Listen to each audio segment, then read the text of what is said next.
कि बालों ने कहा इशारे में, अब बाल भाव न धरो राजन। बालों ने कहा इशारे में, अब बाल भाव न धरो राजन। हे बाल बाल के साथ काल, बालन को ख्याल करो राजन। जब सर के बाल सफ़ेद हो गए, सोचा कि अब हमें चलना चाहिए, भगवान का भजन करना चाहिए।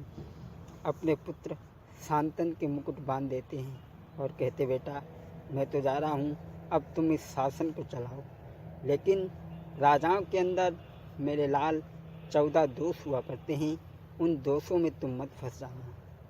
कौन से?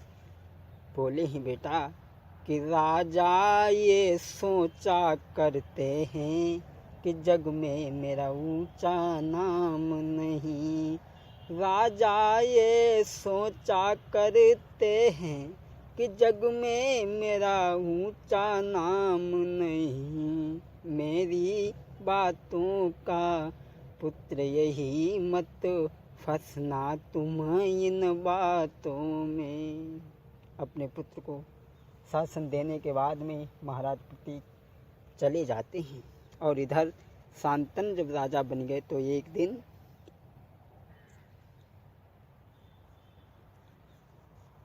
खेलन चले शिकार रे जंगल में पहुँचे जाई।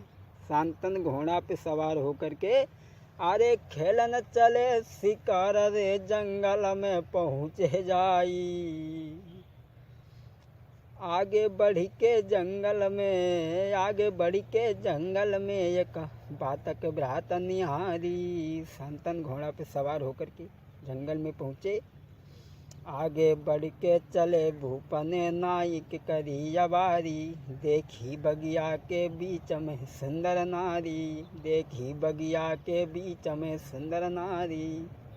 आगे बढ़ के जब चले तो एक जगह घोड़ा को रोक देते हैं, शिकार तो नहीं मिली।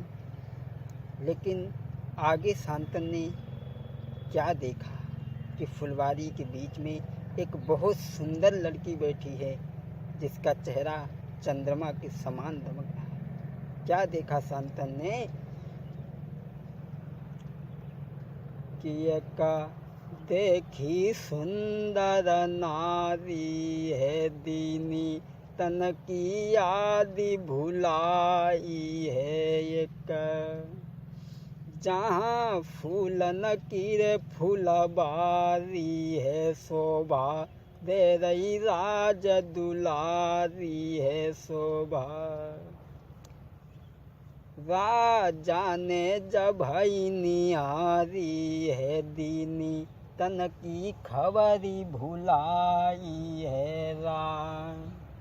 महाराज शांतनु ने देखा कि एक बाग के बीच में बहुत सुंदर लड़की बैठी है। वो लड़की, अरे लड़की क्या थी कि जहाँ फूल न की रे फूलबारी है, शोभा दे रही राज दुलारी है शोभा। राजा ने बजवई निहारी है, दैया तन की याद भुलानी है रा। देखा कि बाग के बीच में बहुत सुंदर लड़की बैठी है, लेकिन पास जाने की कोई हिम्मत न पड़ी। हाथों से धनुष बाण छूट गया, जमीन पे गिर गया। एक कवि कहता है कि महाराज को ध्यान ही नहीं रहा उसके सौंदर्य को देख करके कि हम खड़े कहाँ हैं। अब कोई हिम्मत तो नहीं पड़ी। गंगा जी समझ गईं महाराज शांतनु के मन की बात को और कहने लगी, तुम दूर क्यों खड़े हो, मेरे पास आओ। अरे मैंने क्या कहा, तुम दूर क्यों खड़े हो? कि वो समझ गई अपने मन में और झटली ने पास बुलाई है। वो समझ गई अपने मन में वो समझ गई अपने मन में जी, वो समझ गई अपने मन में, झटुली ने पास बुलाई और बोली क्या चिंता दिल में लगी भई, क्या चिंता दिल में लगी भई, मुझसे सत्य कहो समझाई है। पास में बुला लिया और कहने लगी आओ मेरे पास, क्या बात है तुम उदास क्यों खड़े हो। शांतन कहने लगी मैं तुम्हारे साथ में विवाह करना चाहता हूँ, क्या तुम मेरे साथ में विवाह करोगी।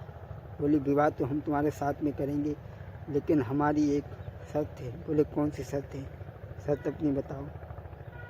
बोली हमारी शर्त ये है कि हम जिस पुत्र को जन्म देंगे उसे हम गंगा जी में बहा देंगे और तुम बीच में टोकोगे नहीं। बोले ठीक है। महाराज शांतन कहने लगे कि चलियो संग हमारे तुम घर में, और तुम बिना नाई जी पाऊंगो दैया, चलियो संग हमारे अब दैया, चलियो संग हमारे अब।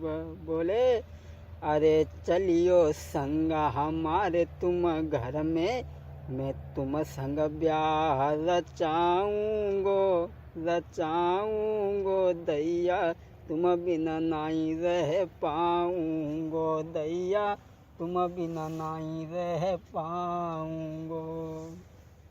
महाराज शांतन उसके साथ में गंधर्व विवाह करते हैं, जिसे आजकल कहते हैं लव मैरिज, प्यार में शादी। अति संक्षेप में ये कथा हम आप तक पहुंचा रहे हैं, क्योंकि समय तो हमारे पास में नहीं रहता है, न तो एतवार की छुट्टी न त्यौहार की छुट्टी, सारी ज़िंदगी निकल गई चिल्लाते चिल्लाते। खैर आओ देखते हैं। पहला पुत्र हुआ तो गंगा जी ने ले जाकर के उसे गंगा में बहा दिया। एक एक करके पुत्र बाई दए हैं छे, अंतिम पुत्र को देख के रुकी नहीं पाए भूप। 7 पुत्र जब बहा दिए, 8वें पुत्र जब को गंगा जी बहाने के लिए चली तो शांतन पे नहीं रुका गया और टोक दिया। कहा कि तुम कैसी माँ हो जो अपने पुत्रों को पानी में बहा दे रही हो। उसी दिन गंगा कहने लगी शर्त हमारी तुम भूल गए, अब हम नहीं यहाँ पर रही हैं। अरे शर्त हमारी भूल गए तुम, हम नहीं यहाँ पर रही हैं। छोड़ के शांतन को अब गंगा गई तब ही वो सिधारी। तब टोक दिया तो गंगा जी छोड़ करके चले जाती हैं। वही 8वां पुत्र शांतन को दे के चली गई थी, जिसका नाम देवव्रत रखा गया। भीष्म का नाम पहले भीष्म नहीं था, देवव्रत था। तो क्षमा करें अगर इस कहानी में कोई गलती हो। खैर जल्दी में हमने कहानी आप तक पहुंचाई है, अगर इसमें कोई गलती हो तो माफ़ करें। 2 बार भगवान नाम, उसके बाद में हम अपनी वाणी को विराम करते हैं कि गोविंद तुम्हारी जय हो बे, गोपाल तुम्हारी जय हो बे, यशोदा के लला तेरी जय हो बे, गोपाल तुम्हारी जय हो बे। हमारा पता विनय यादव, जिला हरदोई, ग्राम सरदार नगर। अरे गोविंद तुम्हारी जय होवे, घनश्याम तुम्हारी जय होवे।